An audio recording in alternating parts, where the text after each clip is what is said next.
जय श्री कृष्णा। राधे राधे दोस्तों। तो दोस्तों, हमारे शास्त्रों के अनुसार प्रदोष के व्रत का विशेष महत्व बताया गया है। जो लोग प्रदोष का व्रत करते हैं उनकी सभी मनोकामनाएं 3 महीने के अंदर ही पूर्ण हो जाती हैं। जैसा कि आप सभी को पता है कि ये अधिक मास लग गया है और अधिक मास में ये पहला प्रदोष होगा जो कि मई में होगा। तो मई में ये पहला प्रदोष होगा जो कि अधिक मास में होगा। तो अधिक मास में भगवान भोलेनाथ और भगवान विष्णु की पूजा आराधना करने का विशेष महत्व है। जो लोग भगवान विष्णु और भगवान भोलेनाथ की पूजा आराधना करते हैं उनकी सभी मनोकामनाएं बहुत जल्द ही पूर्ण हो जाती हैं। चाहे वो धन संबंधित कोई भी परेशानी हो, या आपका व्यापार न चल रहा हो, या आपको संतान ना हो, सभी महत्वपूर्ण जितने भी आपके कार्य हैं वो सभी संभव हो सकते हैं अगर आप प्रदोष का व्रत करना चाहते हो तो कर सकते हो। क्योंकि प्रदोष का व्रत हमारे शास्त्रों में बहुत ही विशेष है।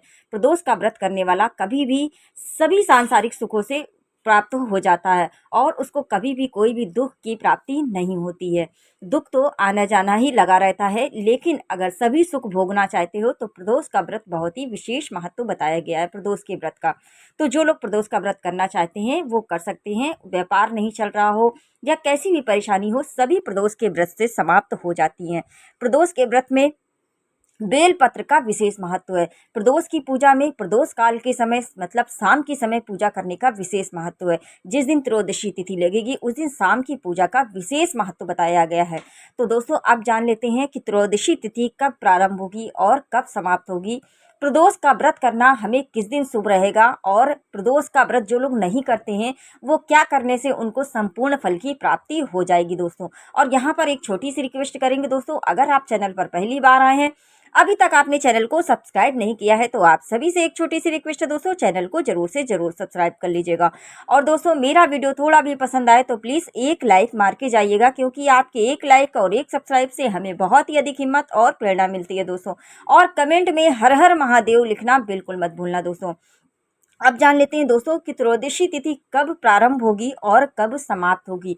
तो देखिए, त्रयोदशी तिथि का जो प्रारंभ होगा वो 28 मई 2026 दिन गुरुवार सुबह 7:55 से ये शुरू हो जाएगी। सुबह 7:55 से 28 मई को यह सुबह गुरुवार के दिन शुरू हो जाएगी। और त्रयोदशी तिथि का जो समापन होगा वो होगा 29 मई शुक्रवार सुबह 9:51 पर यह समाप्त हो जाएगी।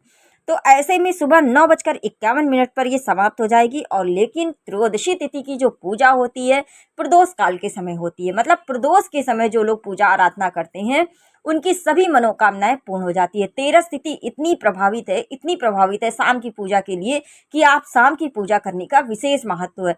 तो प्रदोष काल का जो हमें समय मिलेगा वो 28 मई को ही मिलेगा। तो जो लोग व्रत करते हैं प्रदोष का, जो लोग करना चाहते हैं या करते हैं, तो वो लोग 28 मई को ही करेंगे। लेकिन देखिए, अभी अधिक मास लगा हुआ है तो कोई भी अभी व्रत आप नहीं उठा सकते हैं।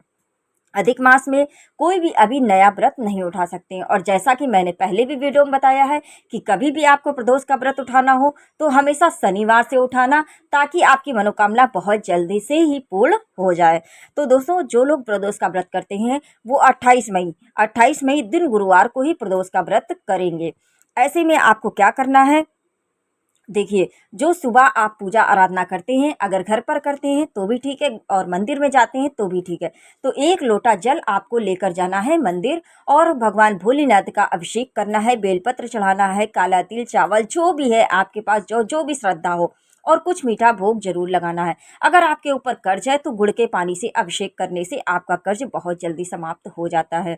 तो प्रदोष का व्रत बहुत ही विशेष है। धन संबंधी कैसी भी परेशानियां हैं आपके, तो थोड़ा सा कच्चा दूध डाल करके आप भगवान भोलेनाथ का अगर अभिषेक करेंगे तो आपके धन संबंधी परेशानियां भी समाप्त होने लगेगी। ऐसे बहुत सारे महत्वपूर्ण नियम है जो अलग अलग तरीके से अभिषेक करके आप भगवान भोलेनाथ को प्रसन्न कर सकते हैं।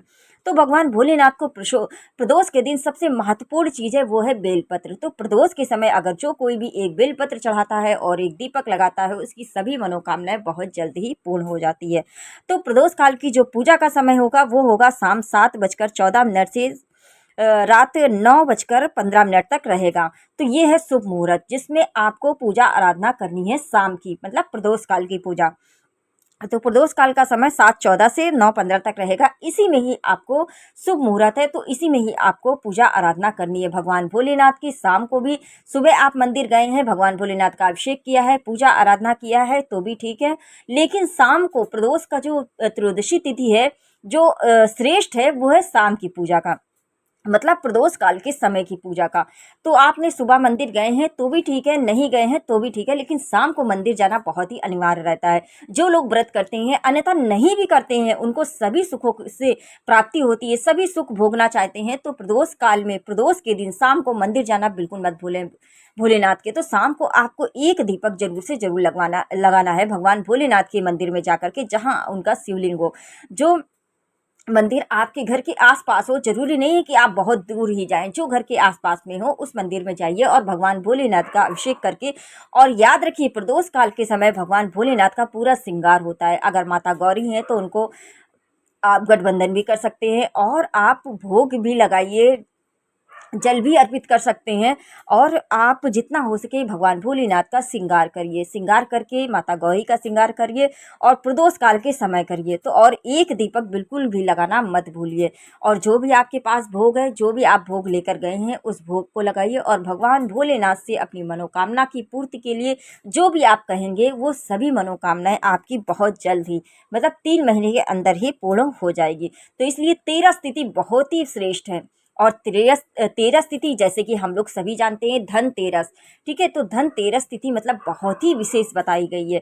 धन से संबंधित कैसी भी परेशानियां हो तो त्रयोदशी तिथि का व्रत करने वाला कभी भी निराश नहीं होगा, उसकी धन से संबंधित परेशानियां सभी दूर हो जाएंगी।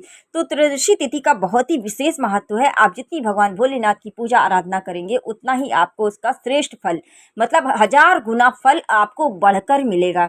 तो भगवान भोलेनाथ ऐसे ही हैं, जिनकी जो भी मन में कामनाएं होती हैं उनको बहुत जल्द ही पूर्ण करते हैं, जो प्रदोष काल की पूजा आराधना करता है और प्रदोष के समय करता है, ठीक है। तो सभी महत्वपूर्ण मैंने आपको बताई हैं कि प्रदोष काल की पूजा का आपको कैसे करनी है। और बेलपत्र चढ़ाना बिल्कुल मत भूले, एक चढ़ाइए, लेकिन सुंदर सी कटी फटी कहीं से भी ना हो। और एक बेलपत्र आप प्रदोष काल में, प्रदोष के समय अपनी मनोकामना को बोलते हुए जरूर से जरूर चढ़ाइए। इससे क्या होगा कि आपकी सभी मनोकामनाएं बहुत जल्द ही पूर्ण हो जाएंगी। और सभी कामना पूर्ति के लिए ही बेलपत्र चढ़ाना बहुत ही शुभ माना गया है, प्रदोष काल में खास करके। तो प्रदोष काल की पूजा का बहुत ही विशेष महत्व है। जितनी आप पूजा आराधना करेंगे, हो सके तो श्री शिवाय नमस्तुभ्यम 108 बार मंत्रों का जाप कर सकते हैं। इससे भी आपकी मनोकामनाएं बहुत जल्द ही पूर्ण होती है। भगवान भोलेनाथ बहुत जल्दी प्रसन्न होते हैं और सभी के मनोकामनाओं को बहुत जल्द ही पूर्ण करने वाला ये व्रत है। तो समस्या कैसी भी हो, कैसी भी आप, कितनी भी दुर्लभ से दुर्लभ आप समस्या से घिरे हुए हैं और वो परेशानी आपकी समाप्त नहीं हो रही है, तो सिर्फ प्रदोष का व्रत करने से ही समाप्त हो जाएगी।